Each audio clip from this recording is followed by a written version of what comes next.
Statement, the Secretary of State for exiting the European Union, Secretary David Davis. Thank you, Mr. Speaker. I thought it would be useful for the House to be brought up to date on the working of my department after the referendum of the 23rd of June.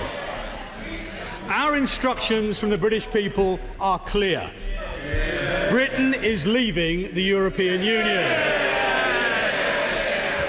The mandate for that course is overwhelming. The referendum of June the 23rd delivered a bigger vote for Brexit than that won by any UK government in history.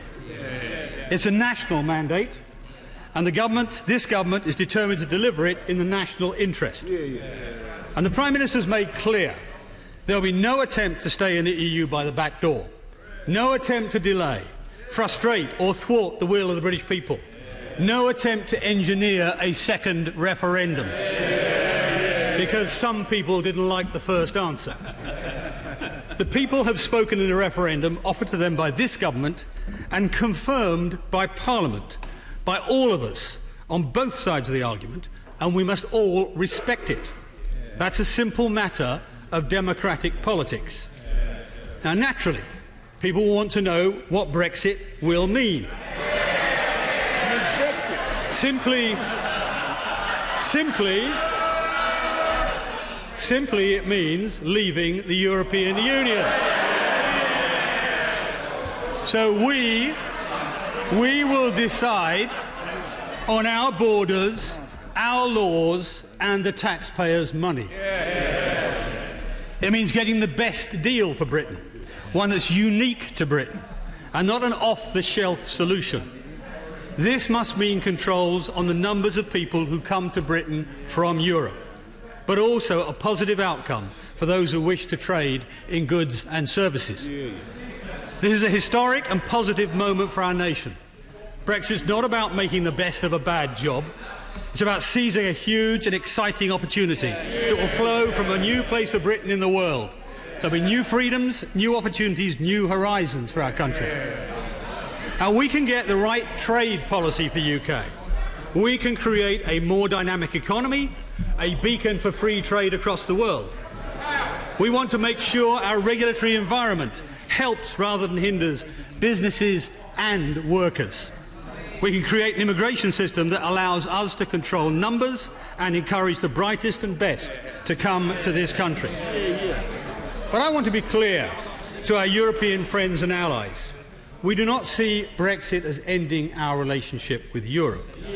It's about starting a new one. We want to maintain or even strengthen our cooperation on security and defence. It's in the interest of both the UK and the European Union that we have the freest possible trading relationship. We want a strong European Union succeeding economically and politically, working with Britain in many areas of common interest. So we should all approach the negotiations that come about our exit with a sense of mutual respect and cooperation. Now, I know the House will want to be updated about the work of the department. It's a privilege to have been asked to lead it by the Prime Minister, and the challenge we face is exciting and considerable.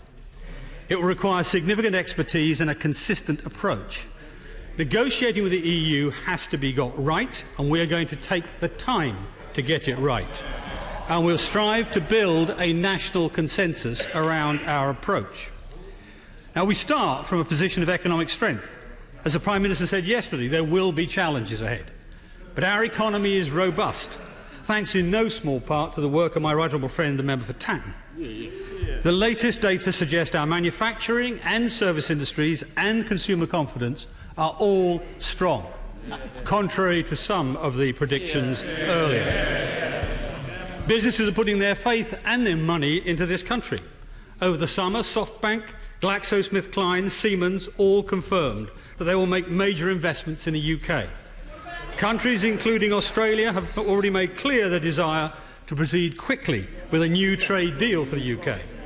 As other nations see advantages to them, I am confident they will want to prioritise deals with the UK too. But we are not complacent. Our task, Mr. Speaker, is to build on this success and strength and negotiate a deal for exiting the European Union that's in the interest of the entire nation. Now, as I have already indicated, securing a deal that's in our national interest does not and must not mean turning our back on Europe.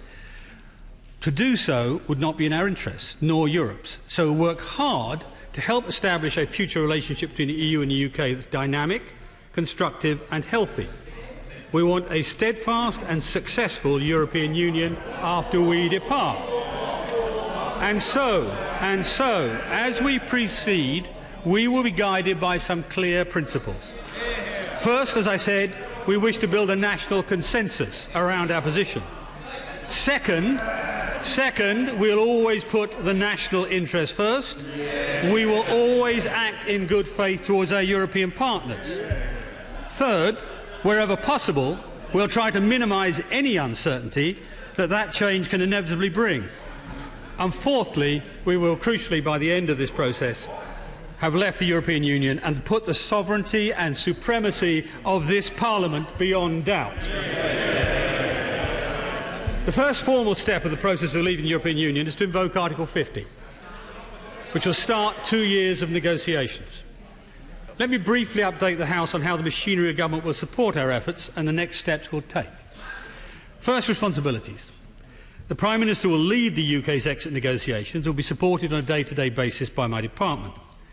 We'll work closely with all government departments to develop our objectives and to negotiate new relationships with the EU and the rest of the world. Supporting me is a first-class ministerial team and some of the brightest and best in Whitehall who want to engage in this national endeavour. The department now has over 180 staff in London, plus the expertise over 120 officials in Brussels. And we're still growing rapidly with the first-class support from other departments. As for the next steps, the department's task is clear. We are undertaking 2 broad areas of work. First, given we're determined to build that national consensus, we're going to listen and talk to as many organisations, companies and institutions as possible, from the large PLCs to small businesses, from the devolved administrations through to councils, local government associations and major metropolitan bodies. We are already fully engaged with the governments of Scotland, Wales and Northern Ireland to ensure a UK-wide approach to our negotiations. The Prime Minister met the First Minister of Scotland and Wales and the First Minister and Deputy First Minister of Northern Ireland in July. And last week I visited Northern Ireland for meetings with its political leaders, where I reiterated our determination that there will be no return to the hard borders of the past. I'll visit Scotland and Wales soon. My ministerial colleagues and I have also discussed the next steps of the range of organisations. My first meeting was with the General Secretary of the Trade Union Congress, followed by key business groups, representatives of the universities and charitable sectors, and farming and fisheries organisations. But this is just the start. In the weeks ahead, we'll speak to as many other firms, organisations and bodies as possible, research institutes, regional, national groups and businesses up and down the country, to establish their priorities and the opportunities for the whole of the UK.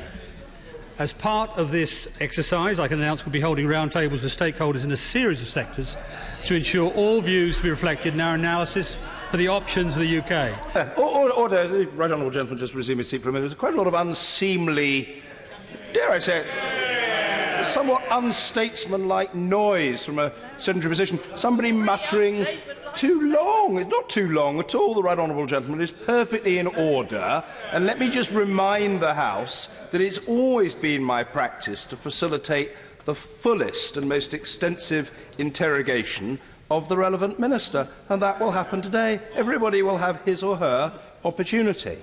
But it would be a good thing if people would listen respectfully. If they can manage a beaming countenance reminiscent of that of the Foreign Secretary, that will be a bonus, but it is not obligatory. Secretary of State. Those stakeholders include broadcast, aviation, energy, financial services, automotive and others. I'll also engage with the Member States. I'm beginning this with a visit to Dublin this week. I'm working particularly closely with the Foreign Secretary and Secretary of State for International Trade. They've been meeting counterparts in Washington, Brussels, Delhi and the capitals of other EU states. Whilst we do this, my officials, supported by officials across government, are carrying out a programme of sectoral analysis and regulatory analysis which will identify the key factors for some 50 sectors of British business. And that's extremely important for the House to understand. We're building a detailed understanding of how the withdrawal from the EU will affect the domestic policies to seize the opportunities and ensure a smooth process of exit. Now, Mr. Speaker, the referendum result was a clear sign that the majority of the British people want to see Parliament's sovereignty strengthened. And so throughout this process, Parliament will be regularly informed, updated and engaged. Finally, we are determined to ensure that people have as much stability and certainty in the period leading up to our departure from the EU. Until we leave the European Union, we must respect the laws and obligations that membership requires of us. We also want to ensure certainty when it comes to public funding. The Chancellor has confirmed that structural and investment fund projects signed before the autumn statement and research and innovation projects financed by the European Commission granted before we leave the EU will be underwritten by the Treasury after we leave. Agriculture is a vital part of the economy, and the government will match the current level of annual payments that the sector receives through the direct payment scheme until 2020, again providing certainty. In terms of the position of EU nationals in the UK, the Prime Minister has been clear she is determined to protect the status of EU nationals already living here, and the only circumstances in which that would not be possible is if the British citizens' rights in European member states were not protected in return, something I frankly find very hard to imagine. I'm confident together we'll be able to deliver on what the country asked us to do through the referendum. I'm greatly encouraged by the national mood. Most of those who I've met who wanted to remain have accepted the result and now want to make a success of the course Britain has chosen. Indeed, organisations and individuals I have met already that back the Remain campaign now want to be engaged in the process of exit and are identifying positive changes that will flow from it as well as the challenges. I want us all to come together as one nation to get the best deal for Britain. Mr. Speaker, in conclusion, we are confident of negotiating a new position that will mean this country flourishing outside the European Union while keeping its members as friends, allies and trading partners. We will leave the European Union, but we will not... Oh, hold on. The Honourable Member for Perth and North Perthshire. He's an aspiring statesman.